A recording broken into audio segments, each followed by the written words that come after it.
me this morning. Good morning, Congressman Collins. How are you? Good morning. I'm doing well this morning. As best we can today.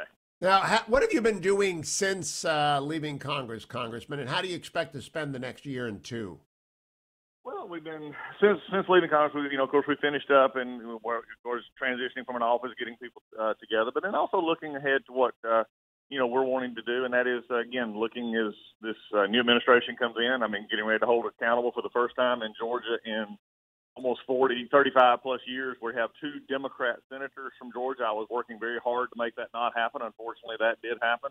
And so, we're looking ahead to the future of building on what we've done in the last 4 years and making sure that things like criminal justice reform, immigration reform, these kind of things are not left to the whims of a new administration and making our case like that. Congressman, have you ruled out running against Pastor Warnock in 2 years?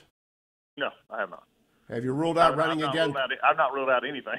Yeah, I was wondering, have you ruled out running against Governor Kemp? No, I've not ruled out anything. We're waiting right now. We're getting our breath again. We're catching it up. Everybody will be sworn in today. The senator's going to be sworn in today. Today's his first day toward an election date in November of 2022 that he's going to have to now face the voters of Georgia again with a record, and that liberal record is going to be there. And so we're right now just putting in, sitting back, talking to our supporters. We've been very blessed to have and making sure that we don't go backwards during this time. So, Congressman, tell me about the Georgia Republican Party. Many state parties are in disarray. Others are in great shape. How is the Georgia Republican Party? Georgia Republican Party is in areas is strong, and in other areas it needs some help. I think one of the things that I want to focus on in the next little bit, and I think this is something that conservatives in general have got to focus on. We have got to reclaim our position as the thought leaders. We can no longer just say that we're conservative, say we're Republican, and expect voters to come to us. I spoke to this the other day. I told somebody I felt like in our country now we sort of went to a position like we were in the 40s and the 50s when liberalism and everything was dominant, and everybody looked at conservative thought as this aberrant thought that wasn't valid. And then all of a sudden you started having, the thought leaders, the Buckleys, the others started coming back and started establishing what conservatives actually believe, and it began to resonate with people. I think we're going to have to go back to our basics right now and make sure that people understand that conservative thought is the thought that actually lifts up people, empowers people, and empowers our country. I want to be that one of those leaders who continues to force us to think about that inside our parties, that we have policy-driven and again, focus that we actually have to go convince voters of what we need to do instead of just expecting them to show up. Congressman Collins, I also want, as a Republican my entire life, for technically competent people drawing the district maps that will be forthcoming from every state legislature that has not ceded their power to so-called nonpartisan redistricting commissions, the constitutionality of which I doubt in the first place. But do you have confidence in the Georgia legislature when it comes to drawing, and does the governor participate in that process in Georgia? Yes, I do. That is the one thing that we have that happened in Georgia that I am proud to say that we did. We kept a Republican governor 2 years ago, although Stacey Abrams still thinks she still is. But we kept a Republican governor, we kept a Republican House and a Republican Senate. So we're going to have maps that are going to be drawn fairly. They're going to be drawn appropriately. They're going to be drawn in ways that I think will meet the constitutional muster, and the legislature will handle that. Remember, people forget that in 2011, when the maps were redrawn in Georgia, they were one of the very first to be approved by at that point, the Department of Justice under President Obama. And they were very fair maps. So I look for the same thing to happen down here under Speaker Ross and the others down here. Is the state picking up one or more congressional districts because of population growth? Looks like we're not, and that's going to be an interesting discussion. If we're not picking up a seat, which it doesn't look like right now we are, then there's going to be a lot of reshuffling of districts because we have, of course, around the metro area some that are oversized. We have some in South Georgia that are vastly undersized. So that'll become the big topic, I think, of discussion as far as congressional districts, getting them resized to appropriateness and then seeing how that will shake out as well. So why did a traditionally red state, even if it was light red, elect two of the most liberal members of the United States Senate? What happened? I think it was a conflation of a lot of things. I think, number one, unfortunately, Raphael Warnock in his round was able to skate through without a real a real challenge he was able to skate through till after the election when a lot of Republican voters were very frustrated with the presidential election. We did see a decrease in turnout among voters in heavily Republican districts, and we didn't see as much in a Democrat district. And I think, honestly, though, I think it was in some ways, I think it got also just a message that unfortunately didn't get our voters back out. And the Democrats did a very good job of getting voters out and using to their advantage, taking advantage, I think, of some consent decrees and some others to make sure that it was a lot easier to get their voters to the polls.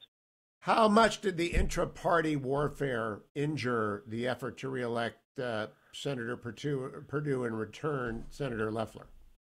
It was, we did see a decrease. And so, again, to take your decision on why that decrease was present in some of these areas, I think it did affect at some point. I think people were frustrated. That was one of my big, even though I did lose and came in that race, I still, supported David and Kelly in getting in there and tried everything to tell them if people stayed at home, they were ceding the election to the Democrats. And unfortunately, some people stayed at home. But I think there was also a lot of just frustration down here. And, I think going back and relating to everyday voters was a problem. Congressman Collins, if every person who was disappointed by a primary acted the way you did, the Republican Party would be much better off. It has been unfortunately the case that a lot of people do not do what you did, which is support the winner of the primary. And so I salute you for that. Going forward, though, do you anticipate that the governor and the Secretary of State have the credibility with the grassroots that the president does not believe they deserve, or is that overstated? No, they have a problem. And look, is it an overcomable problem? Look, as you well know, in this day and time, we used to think that 3 or 4 months in a political life was an eternity. Now it 2 or 3 days is an eternity. So 18 months is universal. But there is a lot of work to be done. The Attorney General, the Governor, the Lieutenant Governor, Secretary of State, there was a lot of frustration that boiled over in the last few months after the election. So they've got a lot of work to do. They're in the session right now. I think they understand that. And we'll see how they handle it over the next, few months. Has Governor Kemp reached out to you and asked you to come sit down and talk about the state? Not lately. He had reached out after the election, but I've not really had a conversation with him in a while, although I've known him for 15, 20 years. What about Secretary of State? No. And that's been an interesting thing. When I was pointing out the issues of just saying, hey, we just need a recount, I never called for his resignation or anything else, but yet he chose to lash out at me. Look, I think Secretary Raffensperger has a lot still to explain to the people of Georgia on why he would sign a consent decree that many people just on honest face would look at, that changed our election laws, that made it, more troublesome in many ways. But, look, he'll have to answer those questions. He'll be up on the ballot in 2 years as well. Would you take the last minute and a half or so to explain that, Congressman? Because I don't certainly understand what the consent decree came out of or what it did.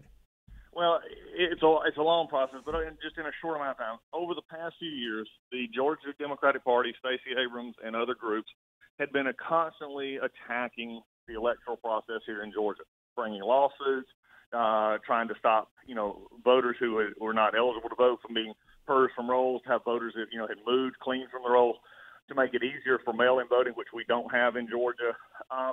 And it all came to a head last year in the pandemic, and there was a consent decree designed in last March that arguably made signature verification much more difficult. In Georgia, you can get an absentee ballot without a photo of ID, and also Georgia had no excuse absentee voting. And then the Secretary of State also agreed to send out an application for absentee ballot to any registered voter in Georgia, and we know that was a problem. So what happened was you had the Democratic Party under Stacey Abrams and others suing the state. The state agreed in the consent decree to many of their demands just to get the lawsuits out of the way. And at the end of the day, it was not a good decision, and it made it very difficult. And I think the legislature is now going to have to take a look at some of the things that were done, from drop boxes to other things which are not allowed under Georgia law. The legislature is now going to have to deal with. A last question. I'm confident in the recounts that President Trump did not win Georgia. Do you believe he did, Congressman Collins? Not what I see so far. I think we've had as many recounts as we can have, and and again, at this point, Joe Biden be elected. It's going to be sworn in about 4 hours. Congressman, keep coming back. It's